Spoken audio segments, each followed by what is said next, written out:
Hello, everyone. Welcome to the second chapter of our DevOps series.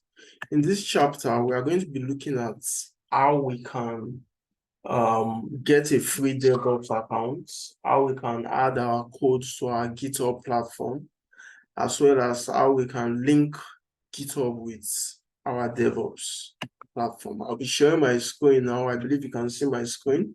So the first thing I want to say is that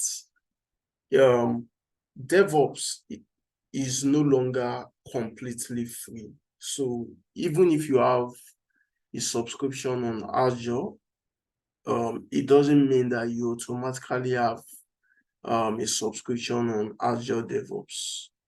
So you need to, the billing are quite different. They are separate. So, and because this is just for training purpose, I didn't want to add my credit card to this DevOps account. So what you need to do is, so you need to fill this form. So there's a page for this. Let me search for it. Azure DevOps. Jobs.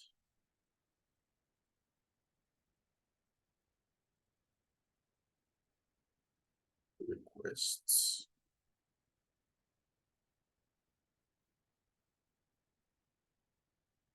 Okay.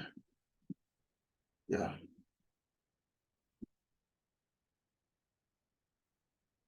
Yeah. So essentially,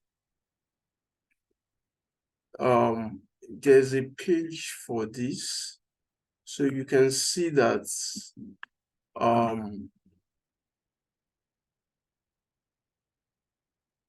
let me just copy this. Jobs. This is not the page I wanted.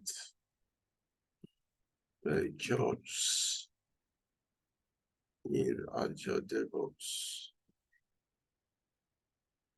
Okay, so let's look at this. Yeah, this is what I want. So this is the Microsoft documentation for this. And you can see the information here that we've temporarily disabled the free grant, blah, blah, blah, blah, blah. So it's essentially, you need to fill that Microsoft form and let them know the reason why you want. You give them your name, your email address, and the link to your DevOps organization, and if you are requesting for private or public. In my own case, you can easily choose private and you can submit and they would give you one parallel job. But if you choose public, you will need to provide more information on why you need it. So I chose private and I could see mine. However, just before I started this tutorial, I saw that I have 10 parallel jobs for public projects, which was surprising to me because I thought I shouldn't have access because I requested for private, but I can see there it's public here. I haven't tested it if it truly works, but we'll see how it goes. So we have this now. The first thing we are going to be doing is, so I already filled this. It took about 2 or 3 days, and they sent me a confirmation email that I now have access. So now we want to link our DevOps with our GitHub. Yeah, so I would be going to pipelines. I want to create a pipeline. So we are about doing what is essentially continuous integration. We want to integrate our codes together. So I already created a GitHub account and I have a repo that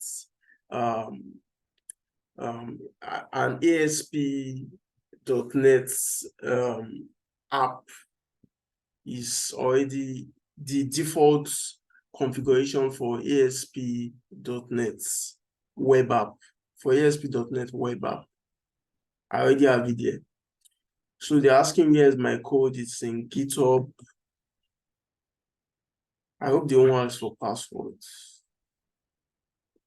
Yeah, so we have this. So this is the repository. It's a private repository.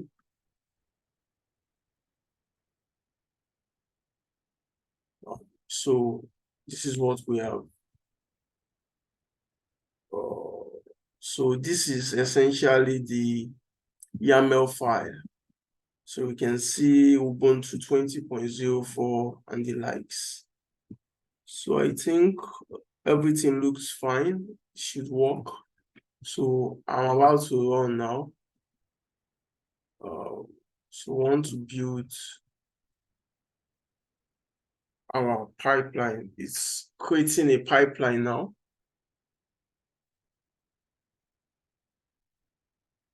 Yeah, the job has been queued.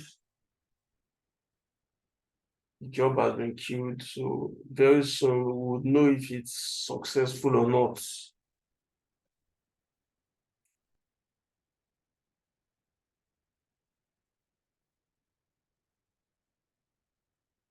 Job has been queued. So this second chapter rather, is just on the GitHub and DevOps parts. Yeah, so it's a success. So we already have our build pipeline set up. And we've been able to successfully link GitHub with DevOps. So all I did on my GitHub was I created the repository. Then I opened Visual Studio and I set up .NET web app. That's not .NET Core. The usual .NET web app was what I set up. Then I pushed the code to the repository that I created, and that's all. So thank you. That's the end of this video. In the next chapter is when things get very interesting, because the email I'm using in my DevOps is different from the email for my Azure portal. So we need to create service principal for us to be able to connect them together. So we are going to be seeing how we can do that